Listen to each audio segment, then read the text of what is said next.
Hey, KP Games here, and today I want to answer one question. What is Starchers? Now, there are two elements to this question, that being, what is a Starcher, and what is the game Starchers all about? So let's get into answering that first bit of the question. Starchers are potatoes. Alright, just hear me out. Potatoes contain a decent amount of starch, and the last four letters of starch are the first four letters of archer. So we just stick the first two letters of starch back on, and there we go. Starcher. A potato that shoots a bow and arrow. Okay, now I've explained that pun into the ground, probably killing off all hype for the idea that potatoes can wield bows and arrows. How am I going to turn that concept into a game? Hello. Well, first we need to choose a game engine, and I have played with a few different ones recently, but to be honest, I think it's about time we stop cheating on Unity. That way, I'm in familiar territory and can get prototyping straight away. So, Starchers the game.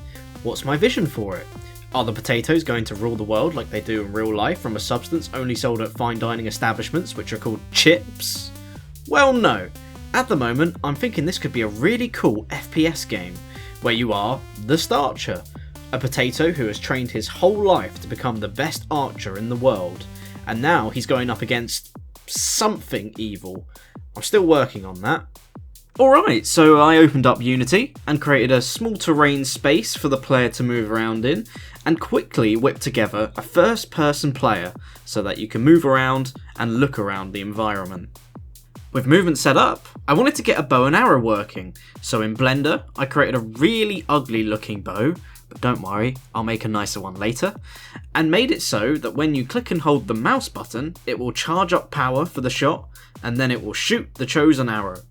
I decided to use a stretched out cube as a player.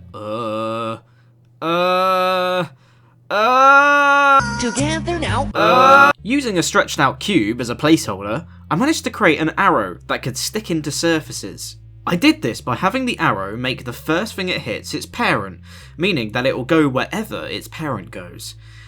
I also then removed the rigid body when it collides so that it stops using physics, basically meaning it stops moving. I'm not sure if this is the best way of doing it, but it seems to work for me. Now with our bow and arrow working mostly as intended, I think it's time we replace my bean character with an actual potato character. So it's time to unveil the Starcher in 3, 2, 1. There he is! Well, at least the process of him being made. And yeah, I did just stick some spheres on top of other spheres to create the character, but I think he looks alright.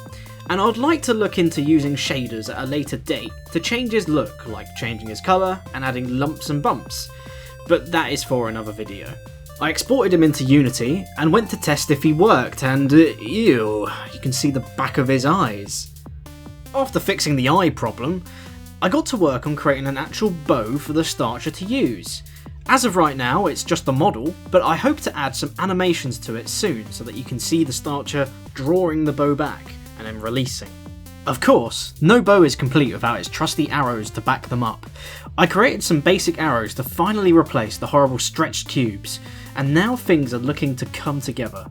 Just ignore the fact that I've managed to shoot myself with a couple arrows.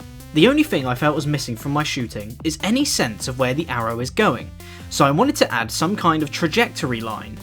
There seemed to be a couple different ways of doing it, so I decided to use maths. Now, I'm not going to explain the full process of how it works because it's boring.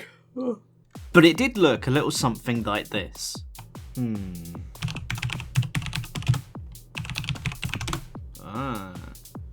This looks good. Control C. Control V. Aha. To put it simply though, I just used a maths equation to find points in the world the arrow would go if it was released at that point in time. Then it would use those points and use Unity's built-in line renderer to show where the arrow would go. It took some understanding and tweaking, but I did eventually get what I was going for. The only problem with it at the moment is it can be a little hard to tell where the arrow is going at longer distances, so I might need to add to it in the future, like for example showing on the floor or on a wall where the arrow is going to hit. There was a few other things I did too, but I'm going to rapid fire through them so this video doesn't get too long and they weren't quite as interesting to talk about. I fixed the bug where the arrows rotated strangely when they collided. I added some colour to the environment, I created some trees and some rocks. I played with shader graph to start making a water shader, I might make a video on that later. And I found some nice skyboxes on the assets store. There. On the assets store. And there we go. That is Starchers so far. There's a lot to work on, and a lot of ways we could go. I would like to think of like some cool mechanics that could go with the potato theme of the game, but we'll see.